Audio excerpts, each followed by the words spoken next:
केवल आत्मा द्वारा અને કાર્ય થવાનું મારા દેવ આજે વચન દ્વારા તને વાત કરો વ્યવહાર કરો મને શીખવો મને સમજાવો મારા દેવ આવો એ વ્યર્થ ના જાય અને કાચનું કારણ બને છૂટવાનું કારણ બને મને સમજણ આપો બુદ્ધિ આપો જ્ઞાન આપો આત્માની અંદર શાંતિ આપો આનંદથી ભરો येसु प्रार्थना बड़ी जात ने पिता यीशु ख्रिस्त ना नाम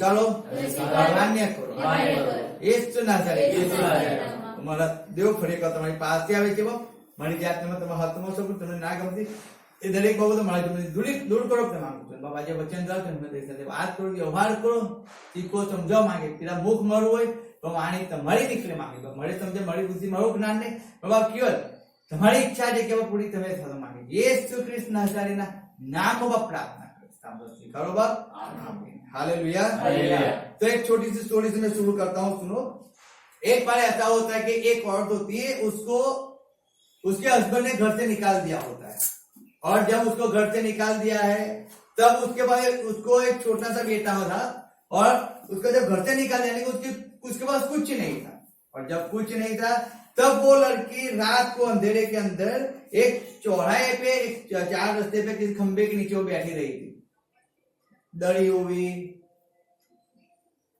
भूखी प्यासी थकी हुई क्योंकि उसका बच्चा भी था उसका बच्चे को भी खाना खिलाना था उसने कुछ नहीं खाया वो बच्चे को कैसे खाना खिलाए इतनी खराब परिस्थिति में बैठी हुई थी और वहां पे रात को एक व्यक्ति ने उस औरत को देखा और वो व्यक्ति के पास कुछ खाने के लिए था कुछ पैसा था वो गया और जाकर उस व्यक्ति ने उस औरत को खाना दिया और जो भी उसके पास था वो दिया उस व्यक्ति के पास भी कुछ नहीं था लेकिन जो था उसने दे दिया उसने अपने लिए लिया था याद रखना हम जैसे अपने लिए सब कुछ करते हैं ना वैसे उसने अपने लिए खाना लिया था अपने लिए उसने पैसे बचा के रखे थे लेकिन उसने उस सामने उस औरत को देखा तो उसने क्या किया उसको दे दिया हालेलुया और जब उसने दे दिया उसको मालूम नहीं था वो क्या खाएगा क्या करेगा वो खुद आदमी भूखा सो गया रात को और फिर ऐसा हुआ एक दिन एक भिखारी एक जगह पे जाके भीख मांग रहा था चौराहे पे और एक आदमी ने देखा कि वो भीख मांग रहा है तो उसने क्या किया उस भिखारी को $15 दिया और जब $15 दिया तो उसने आदमी ने सोचा मैंने इसको दिया तो है मैंने इसको दिया है हालेलुया मैंने इसको दिया है लेकिन $15 का करता क्या है तो वो आदमी उसको देखने के लिए उस व्यक्ति के पीछे भिखारी के पीछे पीछे घूमने लगा अब वो भिखारी एक दवाई के स्टोर पे गया और वहां पे जाके उसने देखा वो दवाई लेने गया था लेकिन वहां पे जाके देखा कि एक औरत वहां पे खड़ी थी एक बच्चे के साथ और उसको बच्चे को खांसी थी बुखार थी और दवाई लेने आई थी उसके पास पैसा तो था लेकिन उसमें $5 कम पड़ रहे थे कितने $5 बहुत बड़ी चीज है क्योंकि हम तो $5 भी नहीं देते याद रखना मनुष्य आज की डेट के अंदर $5 भी नहीं देता है अगर $5 दिया हो तो उसको भी याद करके वो ले लेता है वापिस कि मैंने $5 दिए थे तो कट कर दिए हो गए ऐसा तो $5 भी बहुत तो भिखारी के पास $15 थे उसने देखा उस लड़के के लिए दवाई लेनी उसकी मम्मी के पास पैसा नहीं है दूसरे बहुत लोग लाइन में खड़े थे लेकिन तब उस भिखारी ने क्या किया उस औरत को $5 दिया और उस लड़के की दवाई दिलाई हालेलुया वो आदमी वहां पे खड़ा देख रहा था कि मैंने उसको 15 दिया उसमें 5 तो उसने यहाँ पे दे दिया अब फिर वो आगे गया और जब फिर जाके एक औरत उसको मिली अब उस औरत को मिली तो उसको भूख लगी थी समझो अब उसको भूख लगी थी तो उसको भी पैसे की जरूरत थी अब ये खुद भिखारी है लेकिन जब उस औरत ने उस व्यक्ति के पास मांगा तो इसने वापस उसको $5 दे दिए यानी कि 10 तो चले गए जो भिखारी है उसकी बात करता हूं उसने 10 तो दे दिया उसके पास 5 पड़ा है अब 5 के अंदर वो जाकर एक बर्गर लेता है एक पेप्सी की बोतल लेता है एक पानी की बोतल लेता है और फिर वो अपना जो ठिकाना होता है जो वो अपने रहते उसकी जो ओरडी होती है जो उसका घर बोलते हैं वहां पे जाके वो बैठ के खाने जा रहा था जैसे उसने बर्गर को कवर से बाहर ही निकाला और वहां से एक तय खाने में से एक भिखारी निकला और कहता है हे कुछ खाने को है हालेलुया। हालेलुया। और उस व्यक्ति ने जो अपना निवाला था, जो अभी तो केवल उसने खोला था, वो भी उसने दे दिया। हालेलुया। अब उसने दे दिया, उसने बोला पानी, तो पानी की बोतल थी वो भी दे दी उसको। अब वो जो आदमी था वो देखते देखते उसके पीछे आया, तो उसने देखा कि उसने पूछा कि तूने क्या किया, तो बोलता है क्यों, तो बोला मैंने तुझे पैसा दिया था ना, तो तूने वहां पे वो औरत को दे दिया, वहां पे वो औरत को दे दिया, वो खाना लेकर उसको दे दिया, तो मैंने तुझे भी हेल्प किया था। तो उस व्यक्ति ने कहा, वो भिखारी ने कहा, तूने मुझे पैसा दिया है। हालेलुया। तूने मुझे पैसा दिया, तूने मुझे दिया, अब उसको मैं जैसे जो वैसे यूज कर, उसमें तुझे गलत क्यों लगा, अब तुझे उसमें गलत क्यों लगा, तूने देना था, तूने दे दिया, अब मैं उसको जहां पे भी चाहूं वहां पे यूज कर सकता हूं। हालेलुया। मैंने उसको दिया तो तुझे गलत लगा है क्या? तो वो आदमी वहां से चला गया, और रात को वो अपने घर के अंदर अपनी मम्मी के पास डिनर करने को बैठा था, खाने बैठा था, और अपनी मम्मी से वो बात कर रहा था। उसकी मम्मी ने कहा वो आदमी कौन है, मुझसे मिलाओ।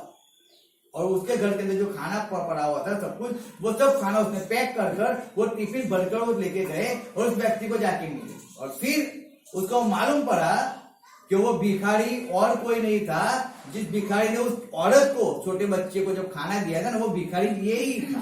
हालेलुया। यही था, यानी कि उसने उस औरत को सालों पहले हेल्प किया होगा, क्योंकि उसका बेटा तो लगभग 40 साल का हो गया था, समझो। उसका बेटा जब 1 साल का होगा तब उसको हेल्प किया, अब 39 साल के बाद उसने जो हेल्प किया ना, 39 साल के बाद उसको वही हेल्प उसको वापिस मिली। क्या मिली? वापिस मिली। हम जो भी अच्छा करते हैं परमेश्वर के अंदर, जो भी अच्छा करते हैं ना, हम जो भी परमेश्वर के लिए बोलते हैं, परमेश्वर के काम के लिए बोलते हैं, परमेश्वर की सेवा के लिए बोलते हैं, सुवार्ता के लिए हम बोलते हैं, हम कुछ भी परमेश्वर के लिए जो भी करते हैं ना, हम ऐसा करते हैं, हम ऐसा सोचते हैं कि हमारे पास कुछ नहीं, हमें देना पड़ता है, हमें ये करना पड़ता है, वो करना पड़ता है, लेकिन वो घूम कर एक दिन अगर हमने एक दिया है ना, तो 100 बनकर हमारे पास वापिस आएगा। हालेलुया। ऐसा नहीं कि आज ही मिलेगा, लेकिन वो 5 साल के बाद, 10 साल के बाद, जब हमें जरूरत होती है ना, उस भिखारी को जरूरत थी कि उसके पास खाना नहीं था, तब उसको आधी रात को अच्छे अच्छे पकवान उसको मिले खाने के लिए। उसको उस झोपड़ी छोड़कर उसको महल के अंदर जाने के लिए उसको आमंत्रण दिया गया। सोचो, वो अकेला नहीं, उसके सब साथियों को वहां पे वो लोग लेके चले गए और वहां पे उनको रखा। लेकिन कब? जब उसने भलाई किया। और भिखारी जानता है भलाई करना। हालेलुया।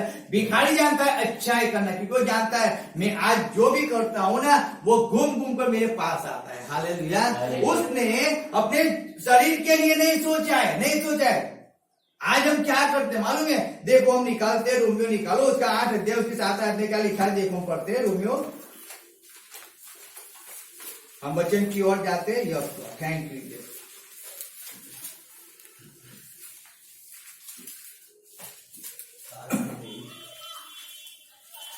रोमियो 8 उसका 7 पढ़ो, क्या लिखा है? કારણ કે દૈહિક મન તે દેવ પર વેર છે, કેમ કે सुरेश भाई उभा था।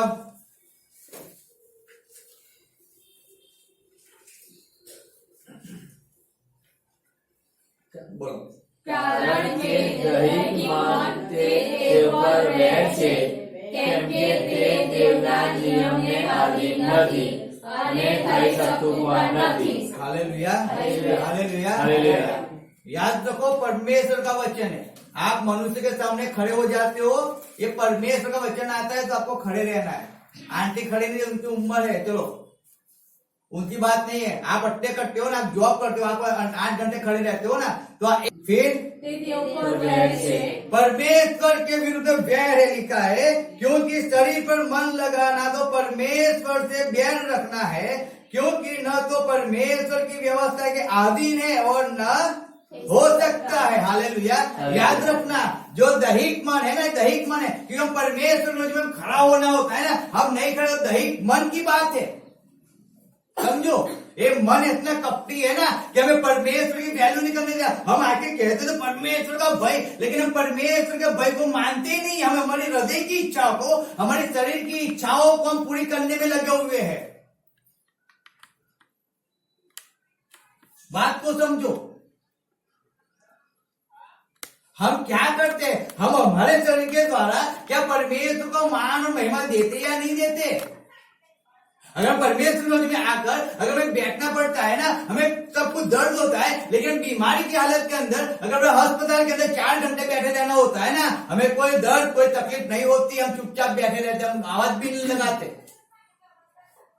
वो दैहिक मन है कि जब परमेश्वर में जाते हैं तो चिल्लाते हैं कि ज्यादा टाइम हो गया, लेकिन दूसरी जगह पे जाते कभी चिल्लाते नहीं है कि ज्यादा टाइम हो गया। ये दैहिक मन है। हालेलुया। बैठ जाओ अपनी जगह पे। इसलिए इस बात को आपके जीवन के अंदर हमेशा हर बात समझ के रखो कि आप कुछ भी करो, लेकिन एक दैहिक मन से बाहर निकलो। एक दैहिक मन है जो आपको परमेश्वर के अंदर आगे नहीं बढ़ने देता। ये दैहिक मन है जो आपको परमेश्वर के विरुद्ध में चलाता है। ये दैहिक मन है जो आपको आज्ञा पालन नहीं करने देता है। ये दैहिक मन है जो आपको अविश्वासी जीवन जिलाता है। ये दैहिक मन है जो आपको परमेश्वर की स्तुति आराधना नहीं करने देता। ये दैहिक मन है, ये दैहिक मन है जो आपको ऐसा ही कहता है आप जैसे भी जीवन जीते हो ना, अच्छा है, आप ऐसे जीवन जियो, परमेश्वर को भाता है, बाइबल पढ़ो, आप चर्च में मत जाओ, संगत में मत जाओ, आप फास्टिंग मत करो, आप फास्टिंग प्रे में मत जाओ, आप चर्च के किसी काम के अंदर यूज मत हो, आप कोई भी कुछ भी मत करो, आप जो जैसे जीवन जीते हो बहुत अच्छा है, परमेश्वर को ऐसा भाता है क्योंकि आप तो न्याय हो ना। आप कहाँ व्यभिचार कर रहे हो, आप कहाँ चोरी कर रहे हो, आप कहाँ खून कर रहे हो, आप तो अच्छी तरह जीवन जी रहे हो ना, पवित्र जीवन, तो परमेश्वर को भाता है। लेकिन याद रखना, अगर परमेश्वर को आदित नहीं है, परमेश्वर की इच्छा के अनुसार नहीं करते, उसके आज्ञा का पालन नहीं करते, कुछ फायदा नहीं है। उसका भय नहीं मानते, कुछ फायदा नहीं है। ऐसे तो बहुत से लोग हैं पृथ्वी में, बहुत से लोग पड़े हैं जो परमेश्वर को नहीं जानते और पवित्र जीवन जी रहे। लेकिन वचन कहता है कि जब तक आप अपने जीभ से कबूल नहीं करोगे कि यीशु मसीह मेरा परमेश्वर है, उद्धार नहीं है, छुटकारा नहीं है। अगर हमें परमेश्वर के पास जाना है, परमेश्वर के साथ रहना है ना, तो हमें परमेश्वर की इच्छा को पूरी करना पड़ता है। हमें हमारी इच्छा को पूरी नहीं करना है। हमारी इच्छा को मारकर हमें परमेश्वर की इच्छा को पूरी करना होता है। समझो बात को। इसीलिए यहाँ पे लिखा है, मैं वापिस बताऊं, रोमियो 8:7 में पढ़ता हूं, क्योंकि शरीर पर मन लगाना तो परमेश्वर से बैर रखना है। क्या है? शरीर पे मन लगाना परमेश्वर से बैर रखना है। जब हमने देखा इस्राएल को, जब परमेश्वर ने इस्राएल को मिस्र में से निकाला था, हालेलुया, वो बड़े हाथ से बड़े बड़े चमत्कार कर वो इस्राएलियों को मिस्र में से निकाल के लेके आया। और जब उसने लाल समुद्र के 2 भाग कर दिए, वहां पे मूसा कहता है कि तुम्हारी ओर से परमेश्वर लड़ता है। देखो पढ़ो 14:14 पढ़ो, क्या लिखा है आप? निर्गमन 14:14।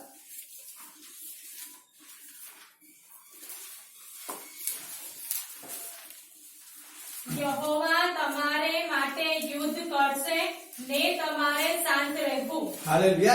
लिखा है परमेश्वर यहोवा आपके लिए युद्ध करेगा और आपको क्या रहना है? चुप रहे। परमेश्वर ने इस्राएल के लिए युद्ध किया, उसने समुद्र के 2 भाग कर दिए, 600 फाड़ू के साथ 600 रथ उसके समुद्र के अंदर डूब गए, तो मर गए।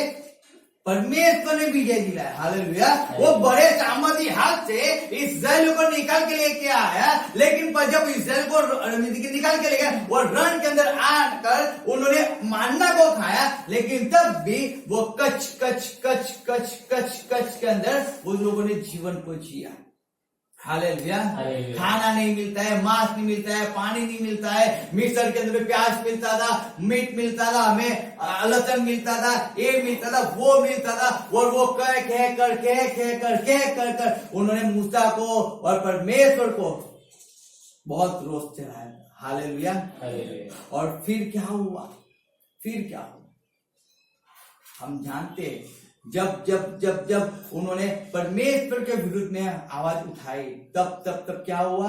जब उन्होंने मीट मांगा तो परमेश्वर ने इतना मीट उनको दे दिया, इतना मटन दिया उनको कि वो लोग खा के उनके नाक में से, ऐसा लिखा है, उनके कानों में से, आंख में से निकलने लगा। और वहां पे 3000 लोग मारे गए। कितने लोग? 3000 लोग मारे गए। रीजन क्या था? रीजन था कि वो लोग दैहिक मन, हालेलुया, दैहिक जो उनका शरीर होता है ना, उसके प्रूफ करने में लगे हुए थे। उसको उसकी भूख मिटाने के लिए उन्होंने कभी ऐसा नहीं सोचा कि जो परमेश्वर में निकाल के लेके आया है, जो परमेश्वर में स्वर्ग का मानना खिला रहा है, जो देव स्वर्ग की रोटी खिला रहा है, उस परमेश्वर के विरुद्ध हम क्यों जाए। लेकिन इस्राएली प्रजा इतनी कचकची प्रजा थी कि वो परमेश्वर के विरुद्ध में जा जाकर इतनी कचकच करने लगी। परमेश्वर ने ठान लिया कि 40 साल के ऊपर के किसी व्यक्ति को भी मैं कनान देश के अंदर भी उसको नहीं लेके जाऊंगा, उस बॉर्डर के अंदर भी मैं नहीं आने दूंगा। रीजन क्या था? क्योंकि वो दैहिक मन के अनुसार चलते थे। Hallelujah, hallelujah. क्या लिखा है वहां पे? क्योंकि शरीर पर मन लगा। हालेलुया। दैहिक शरीर के अनुसार वो शरीर की अभिलाषाओं को पूरी करने में लगे हुए थे। उनको खाना चाहिए, उनको पीना चाहिए, उनको आराम चाहिए। अरे आराम हराम है, इस बात को समझ लो। वही आराम है कि जो आपकी बर्बादी को लेके आता है। इस बात को समझ लेना लाइफ के अंदर। आप परमेश्वर के काम से, परमेश्वर की इच्छा के विरुद्ध में जब हम चलते हैं ना, जब परमेश्वर की इच्छा को पूरी नहीं करते ना, क्योंकि हमें हमारे शरीर को आराम देना होता है। याद रखना, वही आराम है जो हमारे हड्डियों को कमजोर कर देता है, बीमारी का घर बना देता है शरीर को।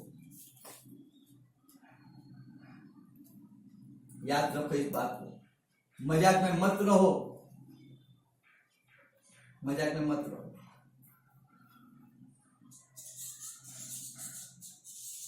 इस्राएली सब 20 साल के ऊपर के सब लोग रण के अंदर मर गए, क्योंकि वो अपने जीवनों की, शरीर की अभिलाषाओं के अंदर मर गए। खाना है, पीना है, ऐसा है, वैसा है। जब हम परमेश्वर के विरुद्ध में जाते हैं, जब हमारे शरीर की अभिलाषाओं को पूरी करने में हम लगे रहते हैं ना, याद रखना तकलीफ हमने है, तकलीफ होती है।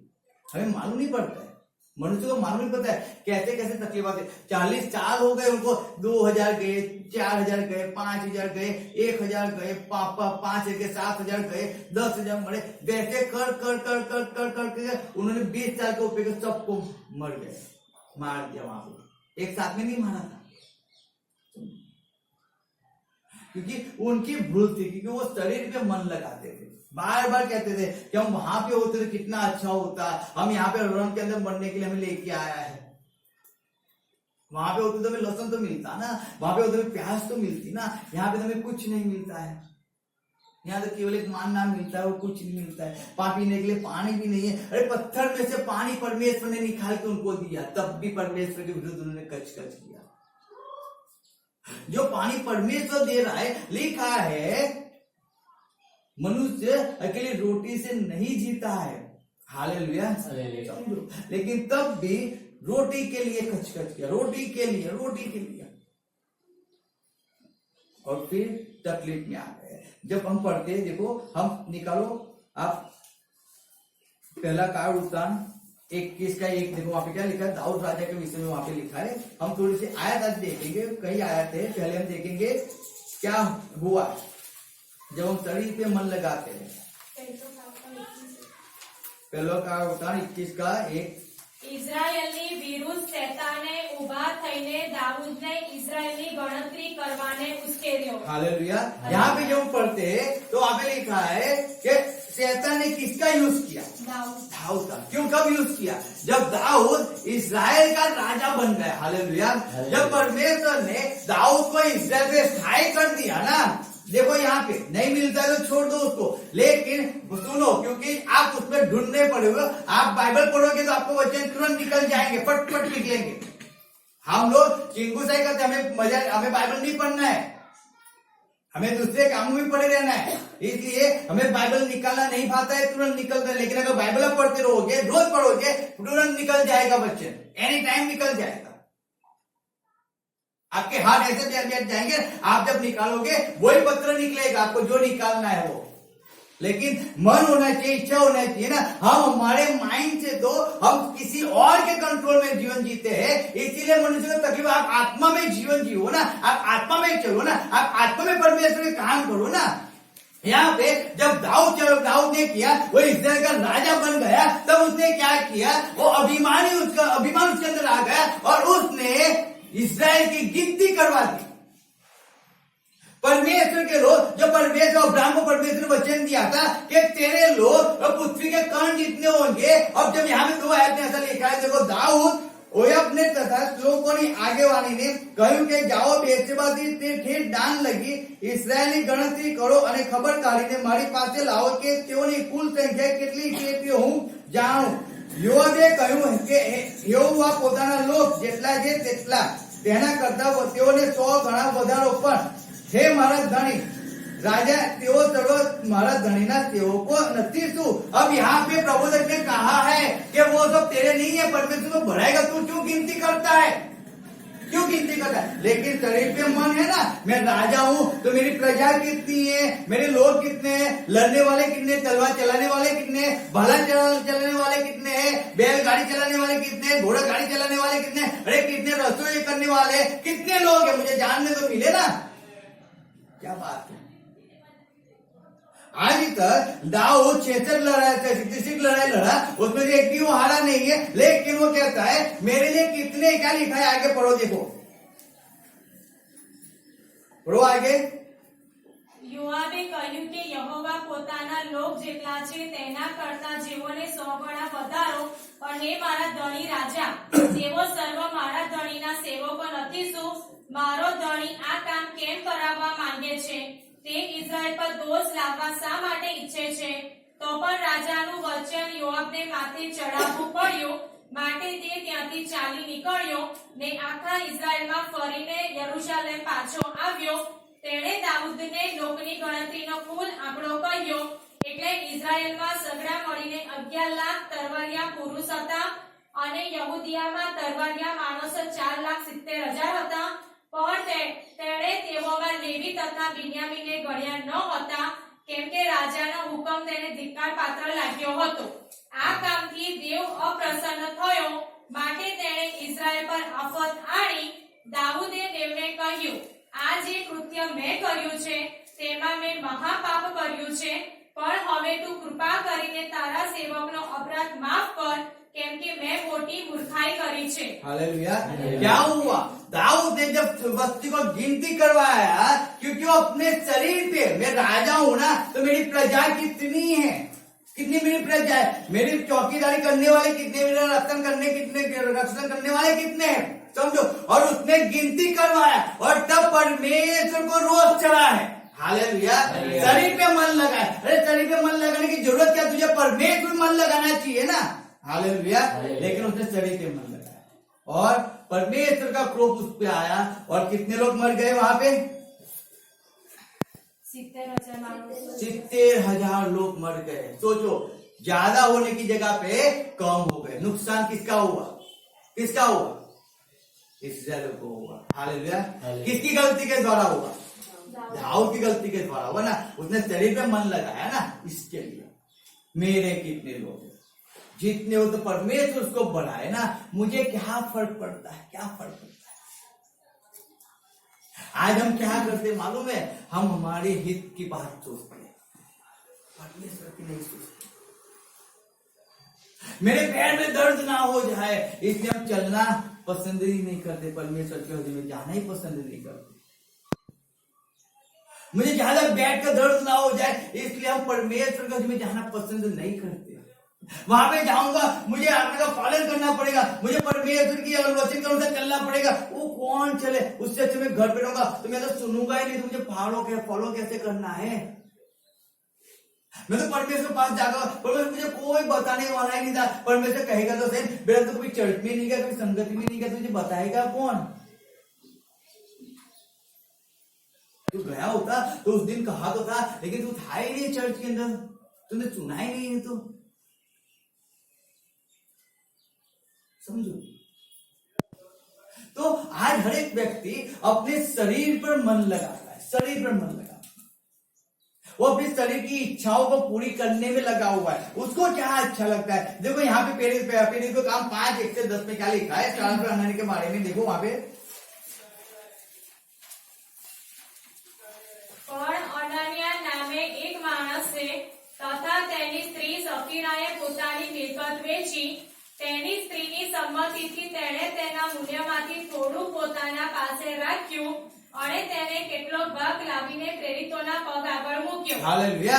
अब सोचो यहाँ पे सारा बनाने ने थोड़ी कीमत क्यों उन्होंने अपने पास रख लिया, चलो मुझे बताओ क्यों रखा? उन्होंने इसके लिए रखा था कि हम बात थे जब क्रेडिट को कम पड़ेगा तो हम उसको लाके दे देंगे, इसके लिए रखा था क्या उन्होंने? तो किसके लिए रखा था?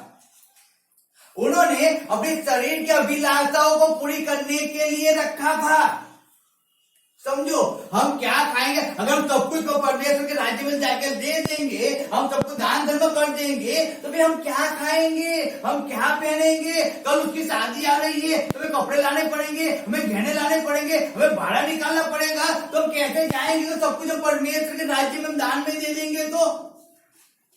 तो उसकी औरत और सारा के औरत दोनों बातचीत कर रहे थे, हम क्या करें? तो 2 लाख है तो क्या करें? 2 लाख में जमीन बेचा है, हम क्या करें? तो ऐसा करते 1 लाख दे देते और 1 लाख रखते हैं। क्यों? तो 1 लाख होगा तो हम 6 महीने तक शांति से खाना पीना तो खाएंगे ना, चलो कपड़े नहीं लाएंगे, लेकिन 2 टाइम का खाना तो हम खा सकेंगे, हम किसके सामने हाथ तो नहीं फैलाएंगे ना। हालेलुया। शरीर पे मन लगाया उन्होंने। क्या परमेश्वर ने उसे मांगा था? क्या नहीं मांगा था। परमेश्वर ने नहीं कहा था कि सारा ना तू अपना मकान बेच, अपनी जमीन बेच, अपना सब कुछ बेच के तू लाके मेरे चरणों में डाल। नहीं, परमेश्वर ने नहीं मांगा था। लोग कर रहे थे, क्या हुआ? लोग कर रहे थे तो उन्होंने देखा लोग कर रहे, हम भी करें, तो अच्छा विचार परमेश्वर ने डाला उनके अंदर, अच्छा विचार डाला। चलो, लेकिन शैतान ने क्या किया? उसको उलट दिया। और जब वो उलट गया तब तकलीफ में आ गया, दोनों मारे गए। अगर शरीर पे मन नहीं लगाया होता तो मैं सही में कहता हूं ना, मैं ऐसा नहीं कहता हूं आपको, आपका शरीर है पर मैं, हम देखो पढ़ो, आप यूहन्ना पढ़ो, यूहन्ना 4 निकालो, उसके 4 आयत से पढ़ो, यूहन्ना 4। સમૃદ્ધમાં થઈને તેણે જવું પડ્યું, માટે જે ખેતર યાકૂબે પોતાના દીકરા યુસુફને આપ્યું હતું તેની પાસે સમૃદ્ધના સુખાર નામે એક શહેર આગળ તે આવે છે, ત્યાં યાકૂબનો કૂવો હતો, માટે ઈસુ ચાલવાથી થાકેલો હોવાથી કૂવા પર એવો ને એવો જ બેઠો। તે વેળા આશરે हालेलुया। હાલેલુયા। यीशु मसीह थक गया था, वो भी आपके जैसा जब पृथ्वी पे आया ना तो मनुष्य जैसे एक नाक वाला, 2 आंख वाला, 2 कान वाला ही था, 2 हाथ और 2 ही पैर थे, उसके 10 पैर नहीं थे, समझना, उसके 10 हाथ नहीं थे, वो 2 पैर और 2 हाथ वाला ही था, 2 आंख वाला ही था। वो भी संपूर्ण 100% मनुष्य बनकर आया।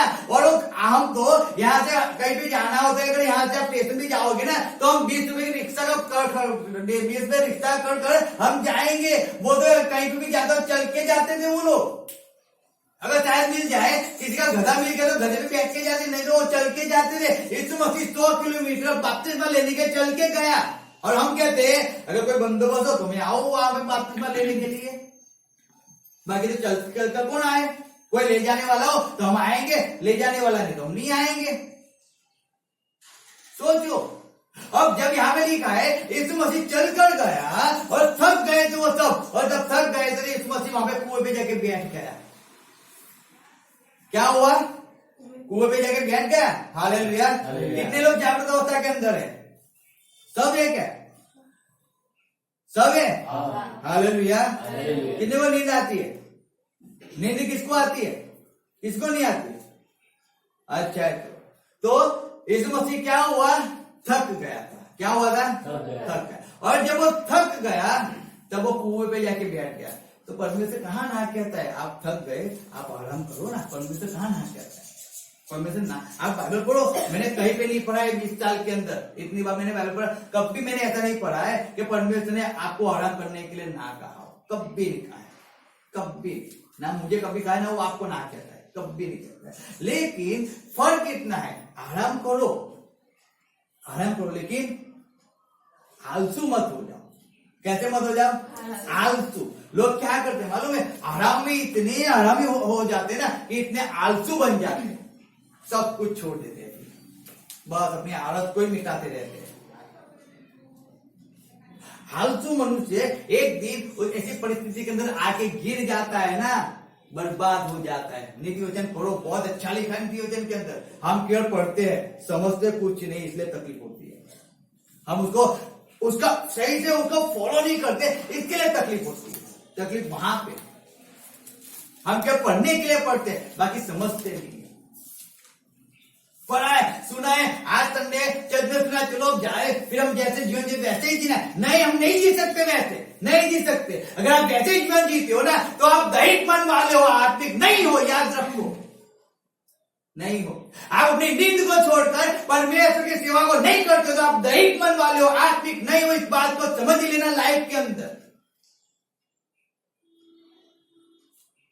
समझो।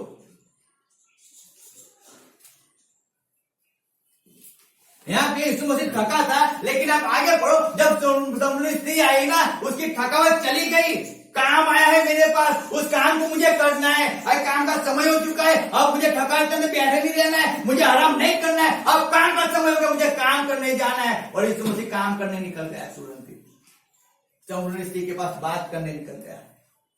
अपने शरीर पे उसने मन नहीं लगाया कि मैं थका हूं, चाहे चलो छोड़ो, मैं नाइट करके आऊं, अब तो मुझे परमेश्वर अभी मुझे छोड़ दो, मुझे नहीं जाना है, मुझे नहीं सुसमाचार उसको सुनाना है। नहीं, उसने ऐसा नहीं सुना है, ऐसा नहीं सोचा है, लेकिन वो तुरंत खड़ा हो गया। भूखा था, वो प्यासा था। हम तो आके भी पेट भरकर नाश्ता वास्ता करके हम तो सो जाते हैं, वो तो भूखा था, थका हुआ था, कितने किलोमीटर चल के आया था। हम तो व्हीकल लेके कहीं भी घूमते हैं, हम तो माल गाड़ी है, ट्रेन गाड़ी है, सब कुछ, बस है, प्लेन है, सब कुछ, हम तो उसमें घूमते हैं, और तब भी हम थक जाते हैं, तब भी हम थक जाते हैं। नहीं, मैं थका हूं, क्या बात है, कितना काम किया। आप गाड़ी में तो आए तो आप 5 से थक गए। नहीं, गाड़ी में हम बैठे बैठे इधर कमर टाइट हो गई है। यीशु मसीह थका हुआ था, लेकिन जैसे संपूर्ण स्त्री आई, वो तुरंत खड़ा हो गया, उसके पास चला गया और उसको परमेश्वर के बारे में बताया, उसको शुभ समाचार सुनाया। समझो, शरीर पे मन लगाना। उसने शरीर पे मन नहीं लगाया, उसको क्या थकान नहीं, मुझे थकान नहीं चाहिए, मुझे परमेश्वर का काम चाहिए। बहुत एक अच्छी सी बात कहता हूँ। एक रात को एक दिन ऐसा हुआ कि जब साधु सुंदर सिंह पूरा दिन चल के वो सफर को पूरा कर गए। आज गाड़ियां है, आज सब कुछ है, पहले के समय में ऐसा नहीं था जब साधु सुंदर सिंह थे तब। और तब उन्होंने चल को सफर को पूरा करते, और रात को लगभग कई संगति पता कर वो निकले थे। और उन्होंने सोचा कि लाओ मैं बढ़कर झाड़ता उसके नीचे जाके, उन्होंने बोला कि मैं थोड़ा सो लूं, आराम कर लूं, क्यों सफर मुझे चल